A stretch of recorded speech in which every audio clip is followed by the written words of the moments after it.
thank you so much for watching Law School Made Easy at Law School Made Easy 256. We want to look at section 6 and section 7 of the Evidence Act of Uganda.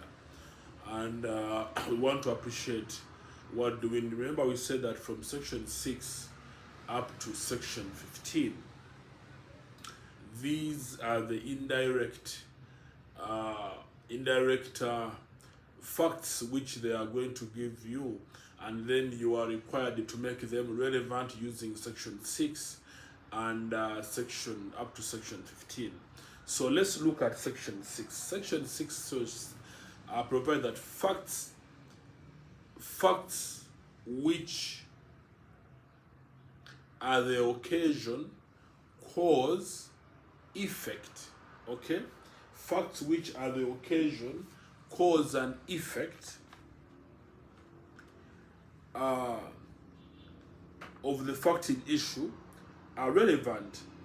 It goes ahead and says facts which constitute the state of things under which they happened or which afford an opportunity for their occurrence or transaction are relevant. So you see that we have 5 elements in under section 6, which I pray that we give attention to, because this is the gist of section 6. The first, we have the occasion. The second is the cause. Facts of occasion, facts of cause, facts of effect, and then facts of state of things that afford an opportunity. So we have occasion, we have cause, we have effect, and we have state of things that afford opportunity. Okay, opportunity of occurrence. So our role, your role is very simple, is to identify in the facts which have been given to you, are there facts of occasion? Occasion can mean circumstance. Are there facts of occasion? Okay, then you look out, what are there facts of cause of the fact in issue? What caused the fact in issue? Then are there facts of the effect? Okay, the effect of the cause. What is the effect? Okay, then the state of things that afford an opportunity. We must be critical on these elements, because if they say circumstance, occasion, facts of occasion, they mean circumstance. What is the circumstance around? So they will give you a problem question saying that Walter and so were married, but their marriage was coupled with fighting, quarreling, everything. Okay? And now they are telling you the husband has died. What does this mean? It means that the circumstance, the occasion of things is that these people were quarreling, were fighting. That was the circumstance. Those are the facts which show the occasion.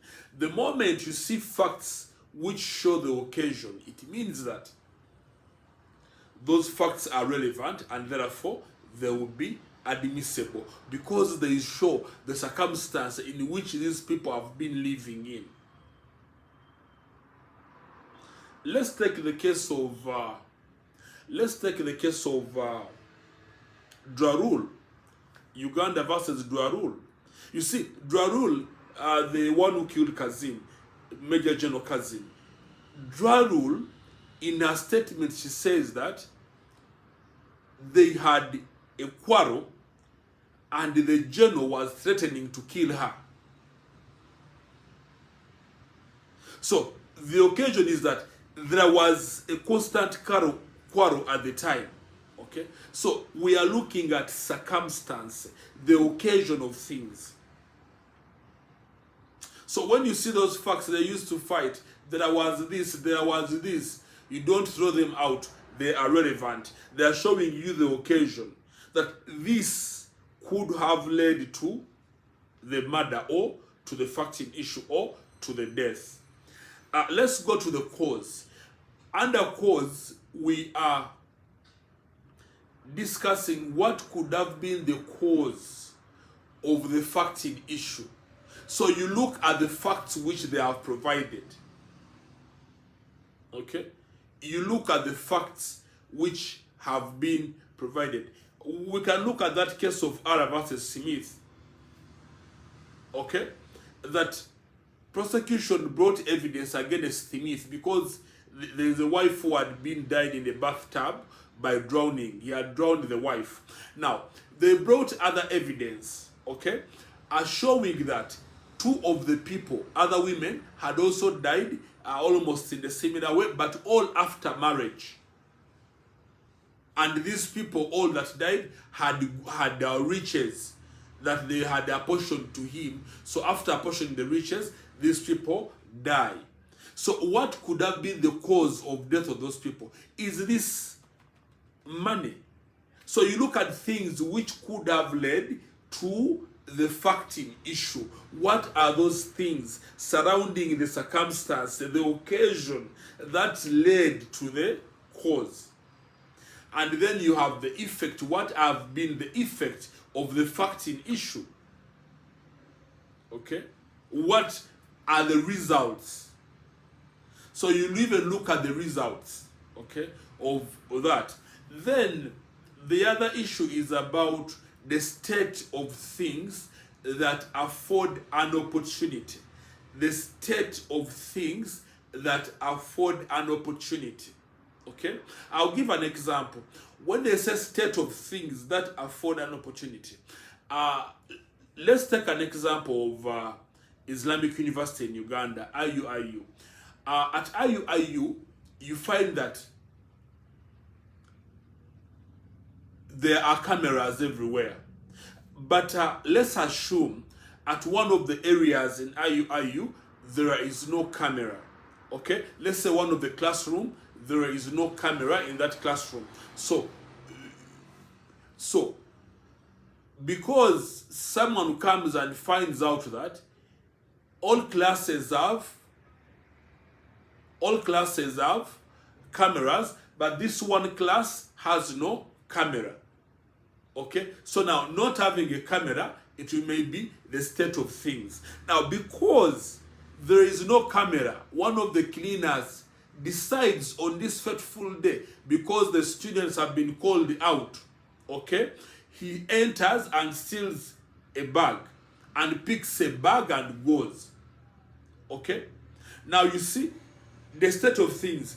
Because there is no camera in that one class, it has accorded a cleaner an opportunity to steal from that class. The state of things.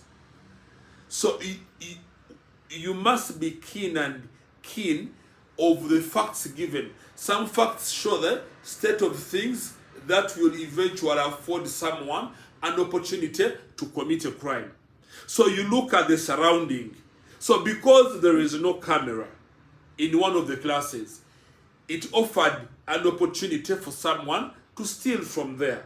Okay? So the state of things. As you read, you should be keen of all the facts or the lines given to get, was there any opportunity? Was there a state of, what is the state of things that could accorded these people an opportunity to commit a crime? Take an example. You come to an area. No sooner had you gotten the area than the electricity goes. When the electricity goes everywhere, and then you decide to go and steal somewhere. So the state of things, the fact that there was no electricity in the area, accorded you an opportunity, and then you had to steal. Okay?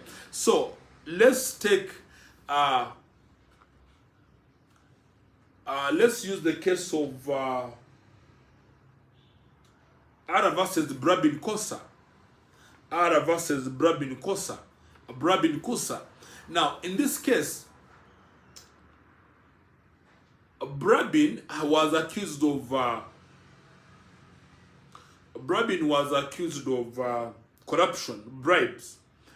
But the prosecution didn't have enough evidence to prosecute him.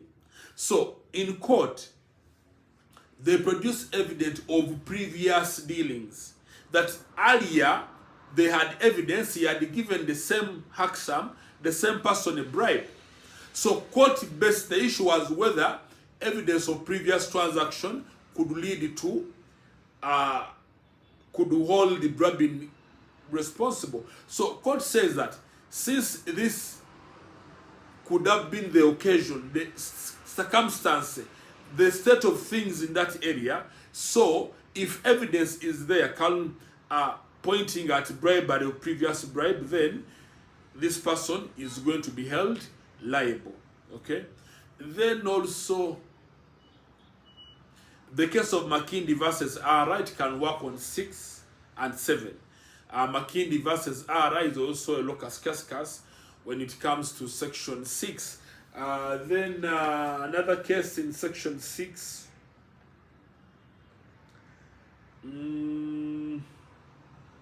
Yeah, we can use those two cases.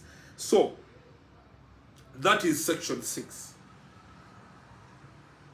Your role is simple, is to identify facts of occasion, of the circumstance, fact of the cause, which could have led to the cause of the fact in issue, then the effect of the fact in issue, and then the state of things that afford an opportunity.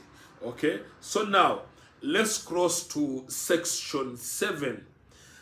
Section 7 of the Evidence Act of Uganda. It provides for facts which are the show motive, preparation, and conduct. That facts which show motive, preparation, and conduct are relevant. Preparation to commit the fact in issue, preparation to commit a crime, conduct, and then motive. Okay? Let's begin with the motive. Let's begin with preparation. Let's do the order. Let's begin with preparation. Facts which show preparation. Facts which show preparation are relevant. Okay? Now, preparation of the fact in issue, of the crime that has been committed. Now, facts which show preparation are relevant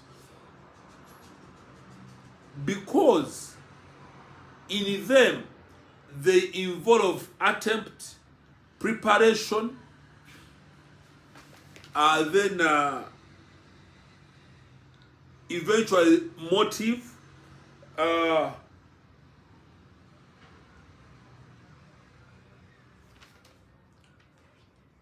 okay? Now, facts which show preparation is that when you begin to prepare to commit a crime, the things you do as you prepare, you remember that case in criminal law, R versus Wright, under inchoate crimes or under attempt, that Mr. White went to the shop, bought poison, came back, prepared it, okay? After preparing the poison, and then he took to execute. Now, facts of preparation are relevant. They show that somebody had the intention. Okay? Because like I said, facts of preparation involve attempt, involves intention, involves motive, and preparation itself. Okay? That the moment you begin to prepare, that the moment you bring your mind together, and then you begin to manifest it by some overt act, okay? It means that you have the intention. So those facts are very important to a case. Let's say if people are going to rape a lady, and they begin to say, let us go and make wooden pistols to threaten her, lest we shall get her at night as she's leaving school in this dark place, we do this. Those facts show preparation, and they are very relevant and they are admissible. because they show that you intended, you had the intention, you attempted to start the process of committing a crime. You remember what we discussed in attempts as incomplete offenses. Okay, so that is preparation. There are many cases of preparation. You can look at the case of Uganda versus Barikunda, son of Rebanda. Uganda versus Barikunda, son of Rebanda, that is locus cascus for preparation. So let's go to conduct. Let's go to conduct. Conduct is divided into two. One is conduct before and conduct after. Subsequent conduct and conduct before. Okay? Conduct before this and conduct after. That when there is a commission of a crime, let's say the fact in issue, your conduct before it is relevant and your subsequent conduct is also relevant. Let's take two cases. R versus Smith. I talked about it earlier. This man killed this woman, that woman, by drowning her in a bathtub. Now, prosecution produced evidence of two previous deaths linked to the same person. And all these were after marriage and after transfer of money to this man, and he kills these two people. So that was conduct before. So the conduct before was very paramount and instrumental in the subsequent case of this other woman who had died. So you look at those things somebody has done before the commissioning of the offense. And then when you talk about subsequent conduct, we now look at things that you have done, your reaction, your actions after the fact in issue has been done. Let's look at subsequent conduct after. Before we have said R versus Smith, then we are going to look at Uganda versus Simon Onen. Uganda versus Simon Onen. After killing, Simon Onen ran away, saying that he feared those people were army people, they would kill him. The question is, if you did not kill, why did you run away? So the conduct after is relevant and therefore admissible. After, conduct after is relevant. Use those cases. Adam Smith for conduct before and Uganda versus Simon Onen for conduct after. Yes, let's now conclude section 7 by discussing motive.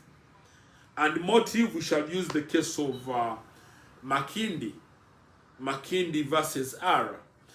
Now, motive is the intention. Did you have the intention? Did you cause this? Did you intend to do this? Motive. In that case of Makindi told the son, you have made me to go to prison, I'll beat you to death. So court held that he had the motive, he had the intention to kill when the child eventually died. Even when he tried to plead that the child was suffering from epilepsy, was epileptic. Okay? Now, they held that it was that. Motive. There is that case of Ara versus Buckley. In Ara versus Buckley, I stand to be guided, but I think it's Ara versus Buckley. Now, in Ara versus Buckley, this man had given evidence against the deceased. The one killed was a policeman who had given evidence previously about the accused, that the accused had participated in corruption or theft tendencies. Now, eventually he was found dead. So court the issue was whether the accused had killed. They said no. Since this person had previously gave evidence against the accused, it is possible the accused was in revenge, was killed this person because he had the motive. He was revenging of what they had done to him previously. Okay? And then when it comes to motive, means having ill will towards someone. Now, when it comes to murder cases, in the case of R versus Ball, Lord Atkins put it clear that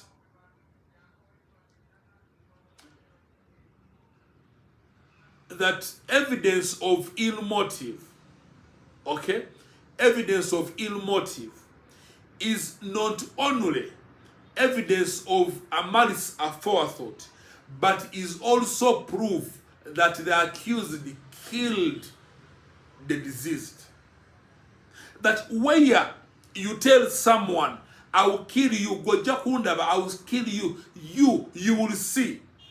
Now, in murder cases, evidence of previous ill will is not only evidence of a malice aforethought, but is evidence that the accused actually killed the deceased when it comes to murder cases. So that is motive. Now, your role is simple, is to read the question and you identify and say, this is preparation. The moment you identify that is preparation, forget about motive and conduct. Just say facts of preparation are relevant. Okay, and then you give the scenario, a case, and then you link the facts to the case and the scenario which has been given to you. So that is section 6 and section 7. In a nutshell, section 6 has